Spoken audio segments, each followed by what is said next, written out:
Hello, good morning. Welcome back to Art Lessons with Anna. I'm so glad you're here. And we have a fun little springy lesson for the first day of spring.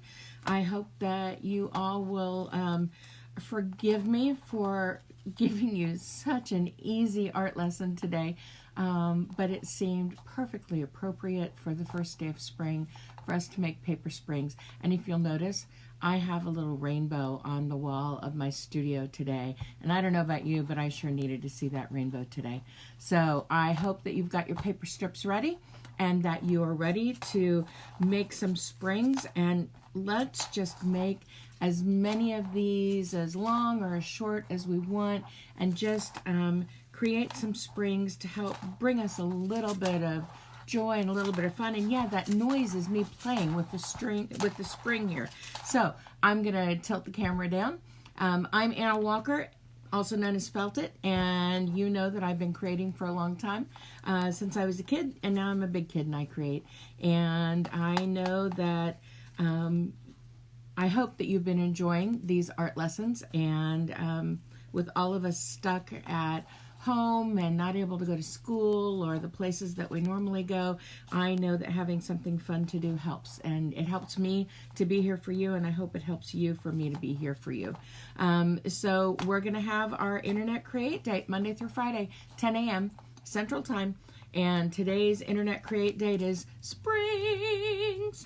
So I'm gonna flip the camera down, I'm gonna turn on the extra light, and we're gonna get started.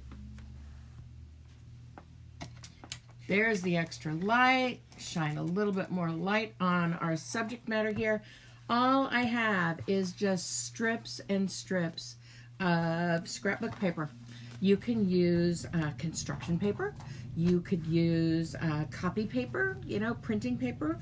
And if you used white printing paper, oh gosh, I hope that you colored on it or use markers or something to decorate it before you cut it into strips, because this is all about finding a little pop of color and a little fun to keep us going, and just to give us something for our hands to do. And we can, do whatever we want with these cute little springs, and we can keep springing on along into spring. So very easy to get started. Again, please forgive me for making such a simple project for today, but all we need is to start out is 2 of our strands. Now I'm gonna put 1 strip of paper face down, and I'm gonna have 1 strip of paper face up. And there's a reason I'm gonna do it like this. And we just meet them in the corner, and right there is where we're gonna put that little bit of double stick tape right between them, because we want them to stick together. And then, oh my gosh, it is so easy, my friends.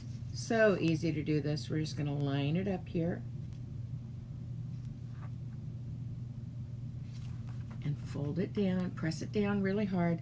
And now it's just about folding. And we're gonna fold this side over that side.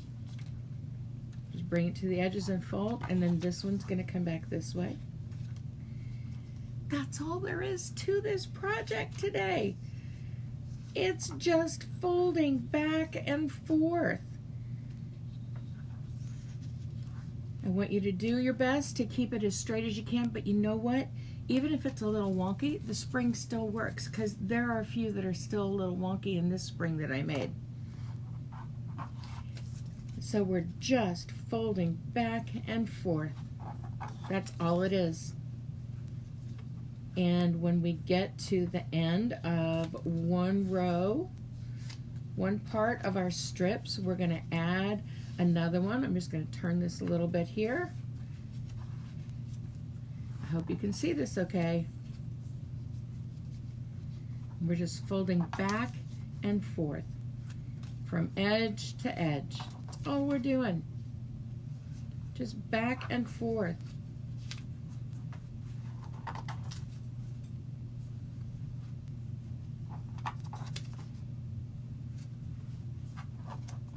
I told you it was easy today.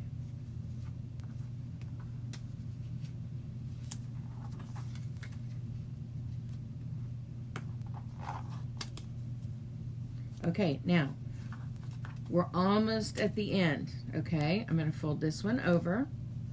Now, we could fold this back and this one over and we could tape it, but I want to make a longer spring. So I'm going to grab 2 more pieces of paper. And this time, I'm going to go with this one here, face up. And if we get a piece of tape a little too long, like I did here, we can just, with the double stick tape, we can fold it over.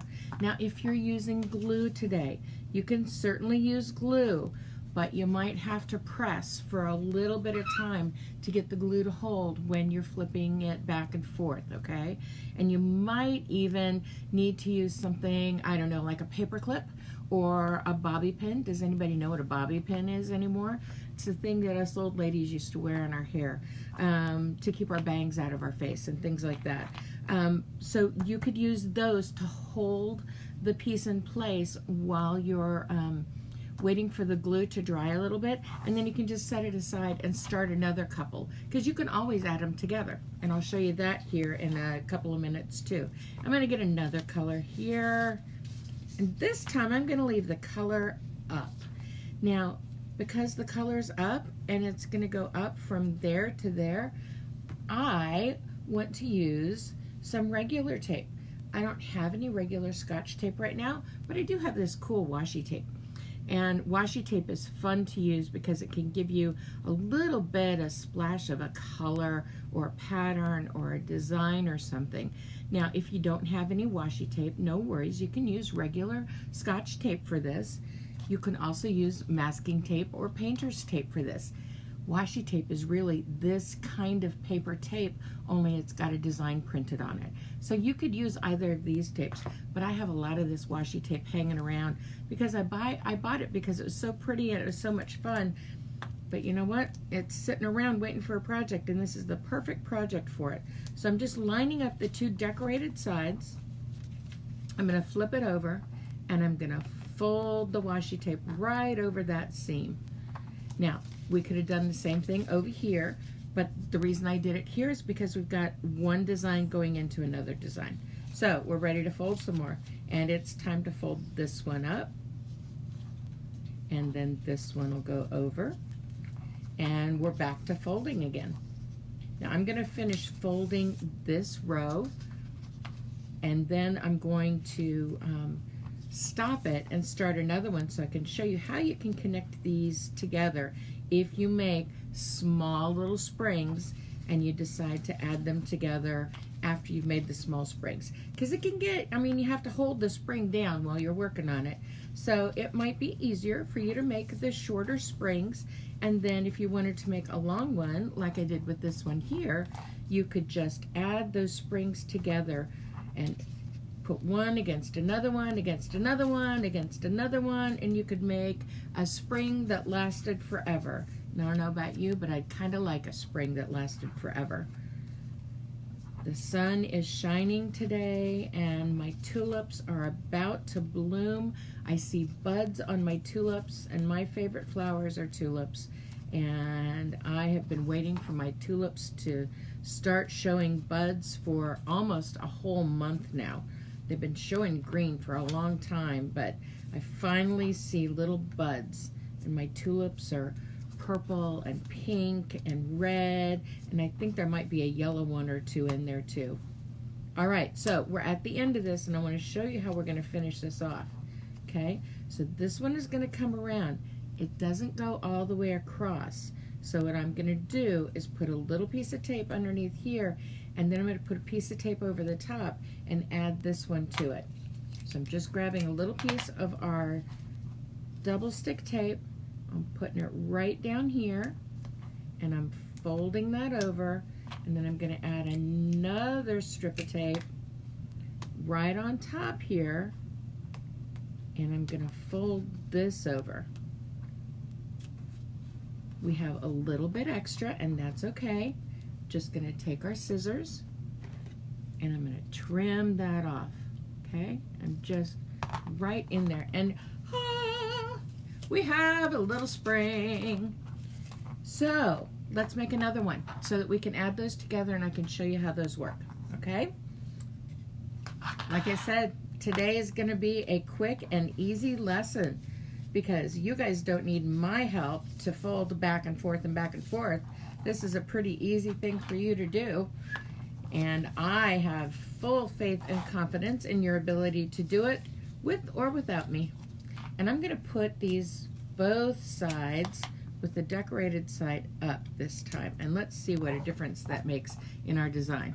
We had the decorated side on either side. And so on one side of our spring, we're seeing all the color. But if we flip it over, the other side of the spring, that's all the white side. So I want to see if it'll be different if I put both of the colored sides facing up, and maybe we'll get a little bit of a different pattern.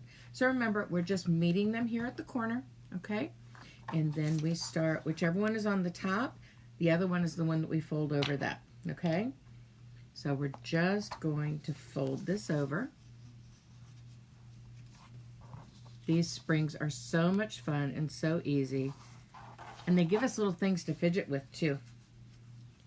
I don't know about you, but sometimes I just need to go like this and help me calm down. You know, it just gives my hands something to do. Maybe you're like that too. So again, we're just folding back and forth and back and forth. That's all there is to this project. The hard part is cutting the strips. Now, the strips can be any width that you want. Just make sure that all of them are the same width. So the ones I started out with to make the design, you see, they're about 3/4 of an inch. And this is a full inch. So if I tried to match them together, well, maybe that would be a cool look, but it's not going to match up and it won't be even. And sometimes I think the springs work better when they're all even, but that is totally up to you. Just so long as you've got all of your strips working together, especially when you're folding them back and forth, it's really important for them to be the same width. When you're attaching them to another set of springs, you know, that's up to you. If you want to play around with the different sizes, you know, add a small width batch of springs to a larger width batch of springs, try it out. Send me a picture. Let's see if it works and it gives us some cool ideas. But this is just back and forth and back and forth. And I'm just going to make this a little spring. So we're going to stop it right here. So remember how we stopped it? I'm going to put a little piece of tape underneath there. I think for this project, tape is probably the best thing to use. But again, you can use glue. That's not a problem at all. And we're going to put another little piece of tape here. Right here. I'm going to fold this over. And voila, we have a short little spring. And you know what? I don't think it mattered that we had them going one way and then another way. So, we've got 2 springs. We want to attach them together to make them long springs. What do you think we're going to do? Well, there are 2 ways we could do this. We could take and put a piece of tape in between them so that they hook together. You see, I just took those, I just slid one inside the other. And we could do it like that, and that way we could pull them apart. But I want to make sure that these are going to stick together. So I love that. That is perfect. I am going to make sure that these stick together. So I'm going to add a little piece of tape here, and I'm going to add a little piece of tape here, and just line them up, and then squish them together. And there we go. We have a larger spring. We can keep going with this and going with this and going with this. You know what I think would be really cool? Our tin cans that we decorated this past week. I think it would be really cool if you made a whole bunch of springs that you could put inside the tin can, and maybe on the top here you could ask Mom if she's got, or Dad if they've got some buttons that maybe you could use, or maybe you could draw a flower on a piece of paper and tape it to the top, and then you'd have springy flowers springing out of your can. and just wiggling all over the place. This one in particular reminds me of those signs that you see that some of the stores will have, where the wind blows it up and then it flops over, and blows it up and flops over, blows it up and flops over. But I think this would be a great way to use your decorated cans, make a bunch of these springs, and then add flowers or something. Could be a pom-pom. Maybe you've got buttons around the house. Maybe you've got pom-poms. Maybe you've got, I don't know, a yarn ball, a small yarn ball you could put up there. Who knows? Who knows? But maybe you could put your egg up on top, and then you've got bouncing eggs that are going to be coming out of your tin can that you decorated this week. That's our project. That's it. Can you believe it was that easy? I know that you guys are going to be folding your springs for the rest of the morning, and I want you to do that. I want to see how many springs you make. So send me a picture. Let me know how many springs you put together today to celebrate spring being here. And I just want to make sure that all of you know that I'm glad to be here for you. I'm glad we have this time together that we can create. I'm looking forward to next week. Monday, you have homework today. For Monday's project, I need you to find some smooth rocks. Go out on a nature exploration with your parents if you can. Be safe. Make sure that you're doing the right things and you're being safe. But see if you can find, 2 or 3 rocks. We're going to have a fun time decorating our rocks on Monday. And I want you to have as many rocks as you want so that you can decorate them up, okay? And I'm going to show you some decorated rocks that I've made and that a friend of mine has made. And we'll use those and some other ideas for inspiration for the different kinds of rocks we can decorate and make. I just turned that off because it was shining in my face. I'm so glad that you've been coming and creating with me this week, and I'm looking forward to creating with you again next week. Remember, I'm here at 10 o'clock Central Time. And the supply list for next week's projects is already on the page. So mom or dad or grandma or aunt or uncle or whoever the adult is that's taking care of you right now, they can get that supply list and they can have things ready to go for you. And over the weekend, I will put a picture up of the 5 different projects we're going to do next week so that you guys have got an idea of what we're going to be working on together. Okay? Thanks for creating with me today. I really hope that you're going to come back next week, and I really hope that you'll post some pictures of the springs that you make. And happy spring to all of you. And if you or your parents want to know more about the felting that I usually do, then you can head over to stabthingsintoexistence.com and you can take a look at what I do and the kits I have, and maybe we'll stab some things into existence together someday. But until next week, go make some springs, and happy spring, and I'll see you on Monday.